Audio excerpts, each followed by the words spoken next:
말씀을 준비하던 가운데 정치인을 풍자한 좀 재미있는 이야기를 읽게 되었습니다. 여러분들에게도 좀 이렇게 소개하고 싶은데요. 조금 표현이 지나치더라도 이해해 주시기를 먼저 부탁을 드립니다. 먼저 남편과 국회의원의 공통점이 있다고 해요. 첫 번째, 내 손으로 골랐지만 참 싫다. 두 번째, 안에서는 싸우고 밖에서는 착한 척한다. 세 번째, 약속을 지키지 않는다. 네 번째, 아직도 내가 사랑하는 줄 안다. 다섯 번째, 헤어지려면 절차가 조금 복잡하다. 여러분 이렇게 끝나면 남편분들이 좀 서운해하실 것 같아서 여성분들에 관한 이야기도 준비를 했습니다. 아내와 국회의원의 공통점도 있는데요. 첫 번째는 뭐냐면 하여간 말이 많다. 두 번째, 내가 선택을 했지만 후회하고 있다. 세 번째, 할 일이 많아 바빠 죽겠다고 하지만 매일 노는 것 같다. 네 번째, 말로는 도저히 상대가 안 된다. 다섯 번째, 내 돈을 쓰면서 항상 당당하다. 그래도 마누라가 국회의원보다 나은 점이 있다. 밥은 해준다. 여러분 존경받고 지지받아야 될 그런 정치인들임에도 불구하고 이 풍자의 대상이 되고 있는 오늘의 현실이 조금은 씁쓸합니다. 특별히 이 정치인들에 대한 깊은 실망감은 언제 우리가 경험을 하게 되냐면 그분들이 가지고 있는 능력의 부족함보다는 사실은 입에서 나오는 무분별한 비판의 말을 들을 때가 더욱더 상처가 깊습니다. 국가와 시민들을 위해서 정치를 해야 될 사람들이 상대방을 향한 비판으로 연설을 대신을 할 때를 보면 표를 주고 싶어도 표를 거두고 싶은 마음이 생길 때가 있어요. 더더욱 안타까운 현실은 뭐냐면 상대방을 향하여서 비판을 하지 않으면 선거에서 승리하기 참으로 어려운 시대가 되었다는 사실입니다.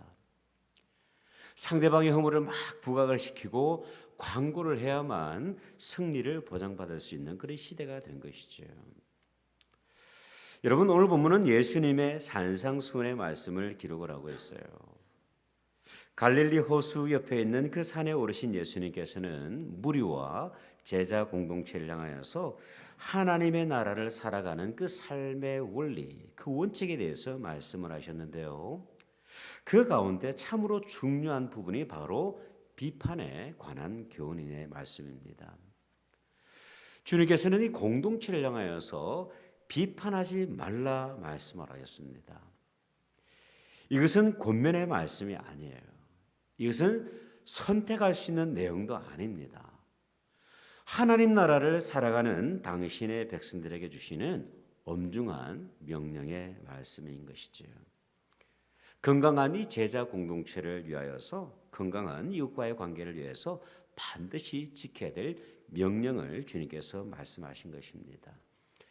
그렇다면 과연 주님께서 비판하지 말라고 명령하신 이유는 무엇일까요?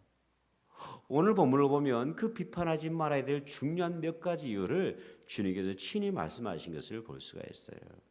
첫 번째, 우리가 비판하지 말아야 될 이유는 뭐냐면 비판은 반드시 돌아오기 때문입니다. 한때 한국에서 인기를 끌었던 천국의 계단이라는 드라마가 있었습니다.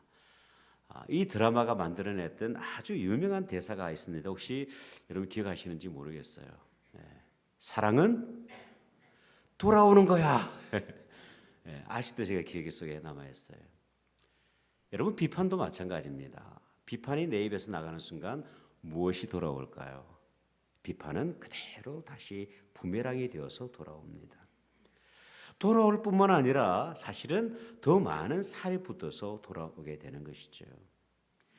비판을 받는 사람은 비판하는 사람을 향하여서 더 큰 비판을 돌려주게 되어 있습니다.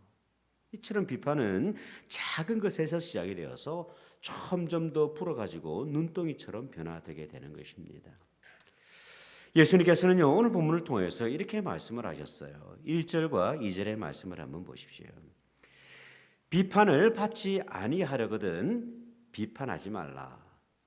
너희가 비판하는 그 비판으로 너희가 비판을 받을 것이고 너희가 헤아리는 그 헤아림으로 너희가 헤아림을 받을 것이다 말씀을 하셨습니다.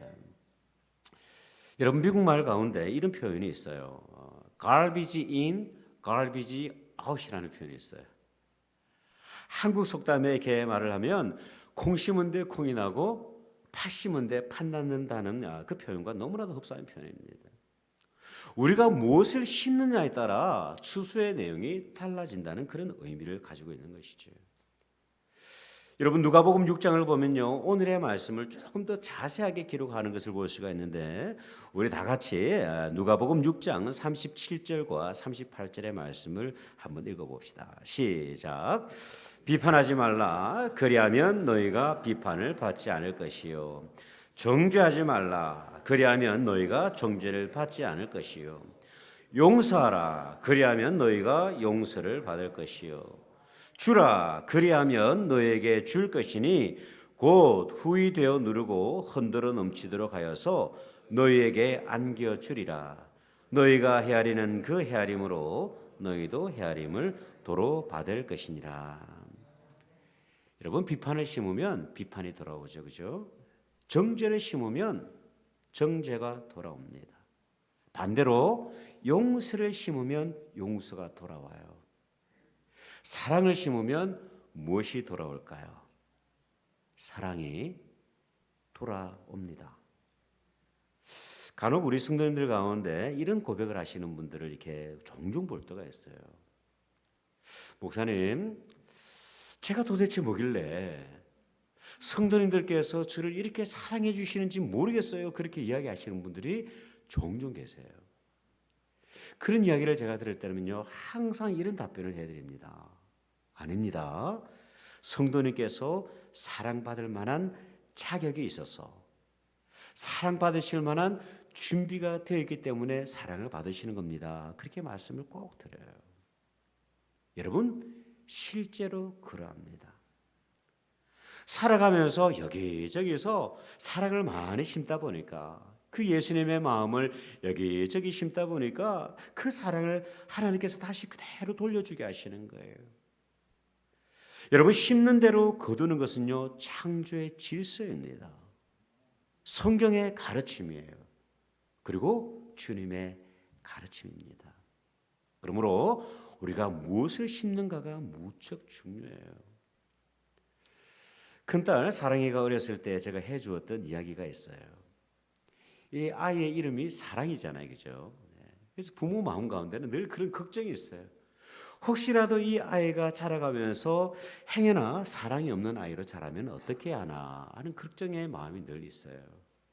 그래서 제가 어렸을 때 이 아이가 해주었던 조언이 있었는데, 사랑아, 친구들에게 사랑을 나눠주면 그 사랑은 반드시 배가 되어서 돌아온단다. 너의 손에 있는 사탕 하나를 친구에게 나눠주면 사탕은 반드시 2개가 되어서 돌아오게 될 거야. 한번 실험해봐. 그렇게 이야기를 해줬어요. 근데 아이가 이야기를 들으면서 갸우뚱하는 거예요. 산수에 익숙한 아이가 아직 어리다 보니까 그 영적인 원리를 이해하지를 못하는 거예요. 근데 여러분 이것이 하나님의 나라를 살아가는 믿음의 방정식입니다. 삶의 원리인 것이죠. 남아프리카에 가면 낮은 범죄율로 유명한 바벤바라는 부족이 있습니다. 현대 문명을 경험하지 못한 사람들임에도 불구하고 범죄율이 무척 낮은 것으로 유명을 해요. 여기에는 이유가 있는데 이 부족은요 누군가 잘못을 저지르면 온 마을 사람들이 모여서 그 사람의 주위에 둘러선다고 합니다. 그리고 한 사람씩 돌아가면서 그 사람이 전에 베풀었던 선행을 이야기한다고 해요. 비난받아야 할 죄인을 오히려 칭찬을 해주는 겁니다. 한때 당신은 참으로 착한 사람이었다고. 당신은 작년에 비가 왔을 때에 떠내려가고 있던 우리 집 그 돼지를 건져주었다고. 그리고 우리 아버지의 장례식에 와서 많은 도움을 주었다고. 이때 뭐 과장하거나 농담하는 사람은 단 한 사람도 없어요. 단지 다양한 칭찬과 격려의 말을 이 부족들끼리 쭉 나누는 거예요. 이 모든 칭찬의 릴레이가 끝이 날 즈음에 제인은 비로소 흐느끼기 시작을 합니다. 그리고 눈물이 그쳐갈 때쯤에 사람들은 모두 그 죄인을 따뜻하게 안아주게 되죠. 이런 시간을 보내고 나면 죄를 지었던 사람은 다시는 죄 근처에도 가지 않는다고 합니다. 비판은 또 다른 비판을 부르지만 격려와 칭찬은 변화의 은혜를 가져오는 것이죠. 여러분, 우리가 이웃에 대해서 쉽사리 비판하지 말아야 될 이유가 있는데요. 그것은 뭐냐면 이 비판은 또 다른 비판이 되어서 반드시 우리 가운데 돌아오기 때문입니다. 두 번째, 우리가 비판하지 말아야 될 이유가 있는데 그것은 뭐냐면 나에게도 허물이 있기 때문입니다. 알고 보면 나도 동일한 죄인이기 때문에 그래요. 어느 젊은 시인이 쓴 짧은 글을 읽으면서 참 마음으로 공감이 되었던 적이 있습니다. 그 제목이 뭐냐면 내로남불이에요. 한번 들어보십시오. 내가 침묵을 하면 생각이 깊은 것이고 남이 침묵을 하면 아무 생각도 없는 것이다. 내가 늦으면 피치 못할 사정 때문이고 남이 늦으면 정신 자세가 덜 되어 있기 때문이다. 내가 통화 중이면 업무상 긴급한 것이고 남이 통화 중이면 사적인 일이다. 며느리는 남편에게 쥐어 살아야 하고 딸은 남편을 휘어잡고 살아야 한다. 그야말로 내로남불입니다. 내가 하면 로맨스요, 남이 하면 불륜이 되는 것이죠. 여러분, 조금 더 깊이 들어가 보면 이 이야기는 남의 이야기가 아닌 바로 저와 여러분의 이야기가 될 수 있는 거예요. 여러분, 예수님께서는요, 비판하지 말 것에 대해서 말씀을 하시면서 다음과 같은 좀 부연 설명을 하고 계십니다. 3절의 말씀을 한번 보십시오. 어찌하여서 형제의 눈에 있는 티는 보고 내 눈 속에 있는 들보는 깨닫지 못하느냐. 보라, 내 눈 속에 들보가 있는데 어찌하여 형제에게 말하기를 나로 내 눈 속에 있는 티를 빼게 하라 하겠느냐. 외식하는 자여, 먼저 내 눈 속에서 들보를 빼어라. 그 후에야 밝히 보고 형제의 눈 속에서 티를 뺄 것이다 말씀을 하셨어요. 이 예수님께서는요, 형제의 눈에 있는 티와 자신의 눈에 있는 들보를 비교하고 계십니다. 여기서 먼저 형제의 눈에 있는 티는 카르포스라는 단어를 사용을 하고 있는데요. 이것은 무엇을 의미를 하냐면 나무를 막 자르고 나면 이렇게 톱밥 가루가 나지 않습니까?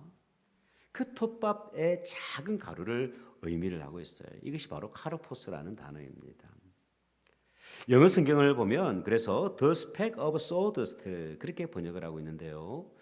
눈으로 인식하기조차 힘들 만큼 작은 그런 미세먼지를 의미를 하고 있습니다. 그렇다면 내 눈 속에 있는 들보는 무엇을 의미를 할까요? 이 들보라는 단어를 이렇게 성경 원어를 보면 도코스라는 단어를 사용을 하고 있는데 집을 지탱하는 커다란 나무 기둥을 의미를 하고 있어요. 형제의 눈에 있는 작은 먼지는 너무나도 잘 보이는데 정작 내 눈에 있는 커다란 나무 기둥은 보지 못하고 있느냐. 그렇게 주님께서는 책망하시는 겁니다. 내 안에 이루 말할 수 없는 커다란 허물이 있음에도 불구하고 정작 이웃에 대해서는 자그마한 먼지를 지적하면서 비판하는 연약한 우리 인생들에 대해서 책망을 하는 것이죠. 그렇다면 여러분, 왜 이러한 현상이 생길까요? 자신의 것은 보지 못한 채 이웃의 허물을 주목하는 현상은 왜 일어나고 있을까요? 그 이유를 우리는 본문에서 이렇게 추측하고 확인할 수가 있는데요. 오늘 본문을 보면 왜 깨닫지 못하느냐라는 말씀이 있습니다. 이 단어는 카타노에오, 우카타노에오라는 단어인데요. 생각이 깊지 않다는 뜻을 가지고 있어요. 즉 내 안에 있는 허물에 대해서는 깊이 생각하지 않고 생각 없이 남의 눈에 있는 들보만을 생각을 하고 있는 거예요. 정말 묵상해야 될 내 안에 있는 들보는 정말 이렇게 보지 못한 채 나의 시선이 오직 이웃을 향해서만 향하고 있기 때문에 그런 것입니다. 자신을 들여다보는 영적인 성숙함, 그 묵상이 없는 거예요. 여러분, 요한복음 8장을 보면 서기관들과 바리새인들이 간음하던 가운데 그 현장에서 잡힌 여인을 막 끌고 옵니다. 이 부끄러운 여인을 향하여서 이 대에서 예수님께 이런 질문을 하죠. 이 여인이 간음의 현장에서 잡혔는데 당신은 어떻게 말하겠습니까? 그렇게 질문을 합니다. 이때 주님께서는요 이렇게 말씀을 하셨어요. 요한복음 8장 7절의 말씀입니다. 그들이 묻기를 마지 아니하는지라 이에 일어나 이르시되 너희 중에 죄 없는 자가 먼저 돌로 치라. 그렇게 말씀을 하셨어요. 이 주님의 말씀을 들으면서 많은 사람들, 젊은이에서부터 어른에 이르기까지 단 한 사람도 남지 않고 그 자리를 떠나게 됩니다. 여러분, 왜 사람들은 이 주님의 말씀 한마디에 모두가 자리를 떠났을까요? 죄인을 향하여서 비판과 정죄를 쏟아내고 있지만 그런데 곰곰이 생각을 해보니까 주님의 말씀을 듣고 보니까 자신도 죄인이라는 사실을 비로소 깨닫게 된 거예요. 달라스 신학교 총장이자 설교가로 우리에게 너무나도 친숙한 척 서윈들 목사님을 아마 여러분들 아실 겁니다. 이분이 참 재미있는 간증을 하시더라고요. 하루는 주일 설교를 하시던 가운데 여러분, 그리스도인들은 교통신호부터 철저하게 지켜야 됩니다. 그렇게 설교를 통해서 강조하셨다고 해요. 그런데 그날 주일 오후 교회에서 나와서 집으로 쭉 운전을 하고 가다가 깜빡 다른 생각을 하면서 신호등을 위반하고 만 거예요. 공교롭게도 그 시간 그곳에는 주일 예배를 참여하고 돌아가던 그 교회 성도님이 있었습니다. 설상가상으로 그 두 사람의 시선이 딱 마주치게 된 거예요. 네. 하지만 이 차문을 열어가지고 말로 뭔가를 설명하기도 뭐하고 그래가지고 그냥 집으로 쭉 이렇게 드라이브해서 돌아가셨다고 해요. 근데 그날 저녁에 그 성도님으로부터 전화가 왔다고 합니다. 목사님, 내일 점심에 시간이 있으시면 저를 좀 만나 주셨으면 좋겠습니다. 약속을 잡고 보니까 걱정이 많이 되는 거예요. 주님, 이 상황을 어떻게 해야 될까요? 주님, 피할 지혜를 좀 주십시오. 절로 기도가 되었다고 해요. 다음 날이 되어서 식당에 도착을 했는데 예상대로 그곳에는 여러 교인들이 먼저 와서 보란 듯이 기다리고 있었다고 합니다. 이때 목사님은 성경의 말씀에 새겨진 그 종이를 하나를 가지고 가슴에 딱 붙이고 들어가셨어요. 거기에는 다음과 같은 내용의 글이 있었다고 합니다. I am a sinner. 나는 죄인입니다. 순간 그 자리는 웃음바다가 되고 말았어요. 성도들이 막 웃고 있을 때 이때 목사님은 다시 한 번 더 뒤를 돌아서 등에 있는 글귀도 보여주셨다고 하는데요. 그 등에는 이런 내용이 있었습니다. 너희 중에 죄 없는 자가 돌을 들어 나를 쳐라. 참 감사하게도 그날 모임은 유쾌하게 그렇게 마무리되었다는 그런 간증을 하고 계십니다. 여러분, 알고 보면 우리 모두가 죄인입니다. 허물이 있는 연약한 인생들이죠. 그렇기 때문에 쉽사리 우리가 비판해서는 안 됩니다. 오히려 이웃의 허물을 우리가 보게 될 때, 발견하게 될 때 하나님께서는 우리에게 이렇게 권면하고 계세요. 갈라디아서 6장 1절의 말씀입니다. 형제들아, 사람이 만일 무슨 범죄한 일이 드러나거든 신령한 너희는 온유한 심령으로 그러한 자를 바로잡고 너 자신을 살펴보아서 너도 시험을 받을까 두려워하라. 비판의 마음이 우리 가운데 막 일어날 때 가장 먼저 주님께서 뭐라고 말씀하시냐면 내 안에 있는 연약함을 먼저 보라. 그렇게 말씀하신 거예요. 여러분, 마지막으로 우리가 비판하지 말아야 될 중요한 이유가 하나가 있는데요. 그것은 뭐냐면 우리가 비판을 하게 될 때 그 비판은 하나님의 자리를 대신하는 행위가 되기 때문입니다. 여러분, 오늘 본문이 말을 하고 있는 이 비판이라는 단어를 보면 성경 원어로 크리노라는 단어를 사용을 하고 있어요. 사실 이 단어는 법정에서 사용되던 법정 용어입니다. 판사가 죄인에 대해서 형량을 딱 선고할 때 사용되던 단어가 바로 이 크리노라는 단어예요. 그래서 영어 성경을 보면요, 한글 성경은 비판하지 말라 그렇게 이야기를 하고 있지만 영어 성경은 어떻게 번역이 되고 있냐면 judge라는 단어를 사용을 하고 있어요. 즉 여러분, 법정의 심판은 누구만이 할 수가 있습니까? 판사만이 하는 거잖아요, 그렇죠? 네. 마찬가지로 죄인을 심판하고 정죄하는 것은 우리의 영역이 될 수 없어요. 심판하는 것은 오직 하나님께서 행하시는 영역이라는 사실입니다. 야고보서 4장 11절에서 12절은 이렇게 말씀을 하고 있어요. 형제들아, 서로 비방하지 말라. 형제를 비방하는 자나 형제를 판단하는 자는 곧 율법을 비방하고 율법을 판단하는 것이라. 내가 만일 율법을 판단하면 율법의 준행자가 아니요 재판관이 됨이라. 입법자와 재판관은 오직 하나님 한 분이시니 능히 구원하시기도 하시며 멸하기도 하시느니라. 너는 누구이기에 이웃을 판단하느냐 말씀을 하고 계세요. 이 재판관의 자리는 오직 한 분, 하나님 한 분만이 좌정하시는 자리가 되는 것입니다. 언젠가 은퇴한 기독교 판사가 쓴 글을 읽을 기회가 있었는데요. 이분이 40년의 그 법조 인생을 쭉 마감하는 가운데 이런 고백을 합니다. 자신이 내렸던 그 판결의 3분의 2는 옳고 그름을 판단하기 참 힘든 일이었다고 합니다. 주관적인 관점으로 바라보게 될 때 이것은 옳을 수도 있고 틀릴 수도 있는 그런 애매한 문제들이 너무나 많았다, 그렇게 고백을 하고 있어요. 그리고 그를 통해서 이웃의 삶을 판단하는 것은 결코 쉬운 일이 아닐 뿐더러 절대적인 입법자 되시는 하나님만이 그 일을 감당하실 수 있다, 그렇게 고백을 하고 있습니다.